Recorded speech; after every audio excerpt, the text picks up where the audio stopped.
Peace, love, and balance. The Gnostic Dread here.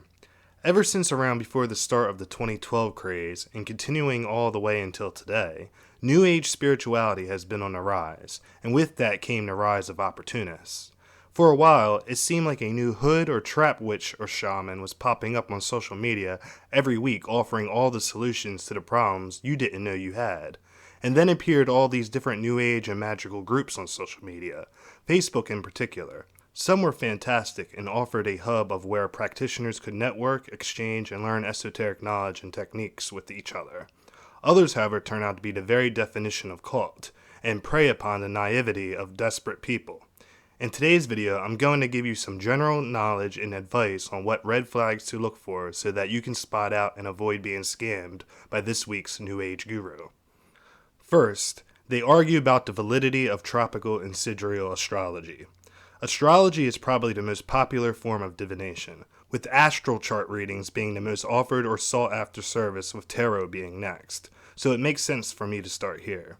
As you may or may not know, there isn't one type of astrology system. We have ours here in the West, but there also exists Chinese astrology that has its own symbolism and meanings, as well as Vedic astrology, which also has its own symbolism and meanings, to name a couple.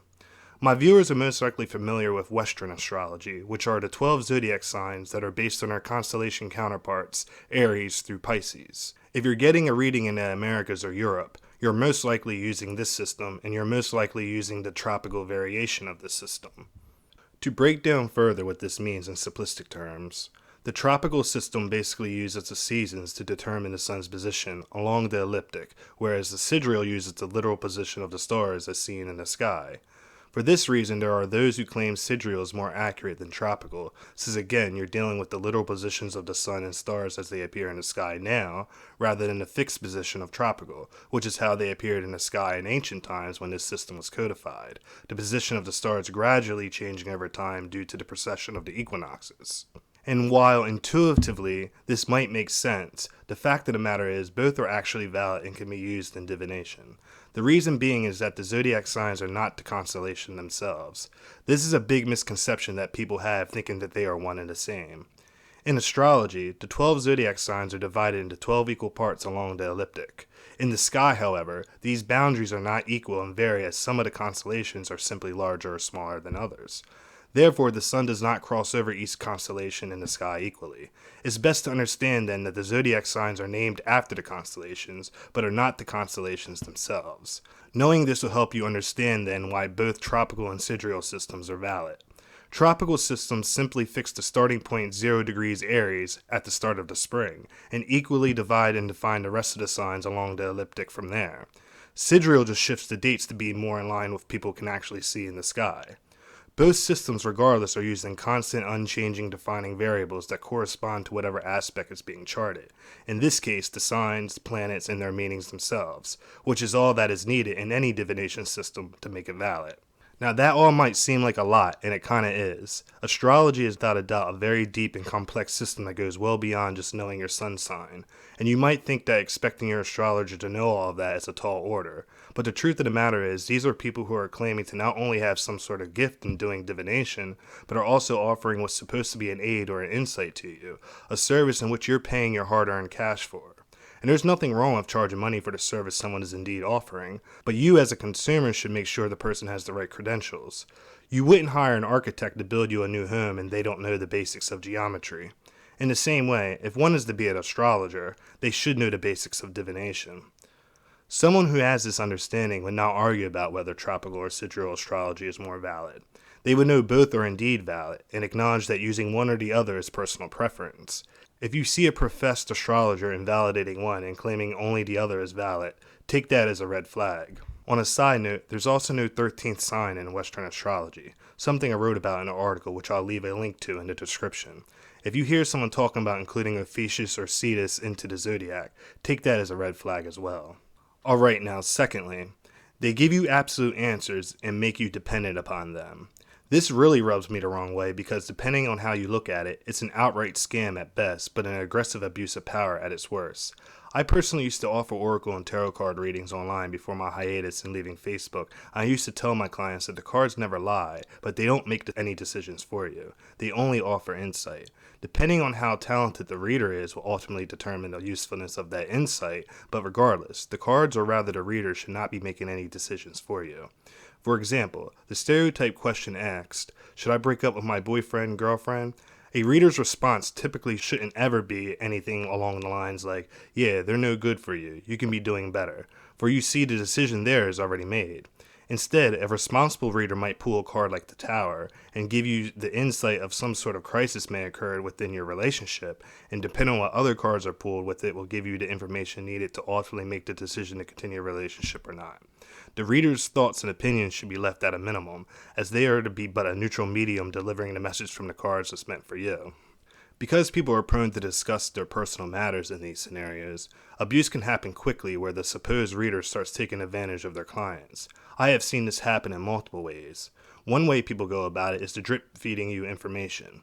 What this looks like is a client will seek insight or topic on a situation, and the reader will give them just enough information with a cliffhanger, where they'll say something along the lines like, come back in a week or so and I'll give you another reading on the matter, while also charging you yet another fee and setting you up in almost a subscription-based situation when it comes to getting readings. I personally dated a woman a couple years back who every 2 weeks paid for a reading from someone she thought of as a mentor, and she treated her words as law. Not only did this interfere with our relationship, ultimately we broke up and aren't together now, but it also made her dependent upon whatever this mentor was saying instead of her making decisions for herself. In reality, a good reader whose mindset is actually to help you and not just make money off of you would give you the sort of insight where you don't have to come back to them again about the matter, and encourage you to only seek after readings whenever you really feel the need to receive further insight on something, but professional help isn't necessary. I can't stress enough that tarot readers, astrologers, or anyone who does divination work are not trained in professional therapists or doctors, unless they actually are that, individually, and have provided those credentials. It is wrong and reckless for people in those positions to think that they can be replacements for those type of professionals when they are actually needed. If something is out of their expertise, a good reader will make such a thing known to their client and even suggest that they seek help from a professional. The con artist will take advantage. If your mentor isn't giving you the type of insight that empowers you to make your own decisions and instead makes decisions for you and makes you dependent upon them by continuing to make you come back for more while charging you each time, that's a definite red flag.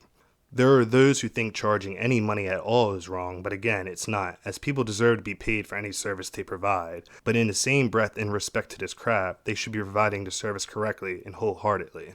And my final point, they have a cult-like group. Now, when I say this, I don't mean someone who's simply popular and has a cult-like following. There are plenty of people who have a hardcore fan base in and outside of the esoteric world on social media, and there's nothing wrong with that in itself. I'm talking about groups that actually function like online cults. Speaking back to my time on Facebook in particular, I was a part of groups and even had one of my own that again were fantastic, as they were inclusive where one could join and actually learn from practitioners from all over the globe. Some grew to such a large size that they became a bit ridiculous, being littered with spam and everyone's conspiracy theory even, but that's the nature of social media itself. So I can understand why some might choose to make their groups more exclusive, but even exclusivity in itself is not necessarily the problem here. The problem is when you find yourself in these exclusive groups where it's claimed knowledge can be openly shared, but whenever something is brought up that goes against something the leadership of the group disagrees with, it's dismissed by everyone in the group, and your further participation in the groups requires that you dismiss the idea as well. The leadership's words are taken as law by the people, and they alone are the ones to look to for the information. Also, your participation usually revolves around paying for some sort of service or product the leadership is providing, that you must pay for in order to continue to participate. Now, it might sound like a no-brainer to anybody with a sound mind that such an environment is not good, but I myself know of one particular group whose name I won't say that has a membership of at least 100,000 members, which on the grand scale of humanity isn't that many people. But if even 1% of that membership has been made dependent on the leadership of the group, paying them for their participation and buying their snake oils to use in supposed group rituals, well, that's making the leadership a very decent profit off of naive and vulnerable individuals. This is only one group that I'm aware of. I'm sure there are plenty others that exist as well, so that gives you an idea of how many people can fall victim to this. And it might be here that some dickhead says something like, well, don't knock their hustle. But I will knock it because such a deed is immoral, as it deals with coercion rather than voluntary cooperation. Taking advantage of someone's weakness or lack of understanding to get them to do something is not the same as someone making an informed decision that's in their best interests.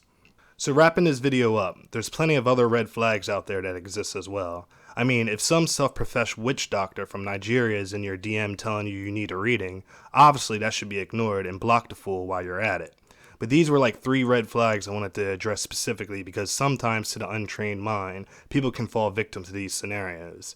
Those who don't really know better, it's easy for them to think someone is a good astrologer just because they know the basic meanings of the signs and planets. For those who don't know better, it's easy for them to think that your whole role as an oracle, mentor, or whatever you wish to call them, is the role of one who provides all the answers and makes decisions for you. For those who don't know better, it's easy for them to think that having a large following somehow makes you credible. So when the next hood trap guru shows up next week, you'll know if they actually stand on their square or are out here trying to make a quick buck. And with that said, I'm going to thank you for sticking around, watching the video, or listening to me. If you enjoyed the video, please go ahead and share it on all your social medias. Thumbs up the video, thumbs down if you didn't enjoy it, and make sure to subscribe and hit the little bell icon to be notified anytime a new video goes up. You can also check out my Discord server, Roz Ketchum, and the rest of my links in the video description below. Until the next video, peace, love, and balance.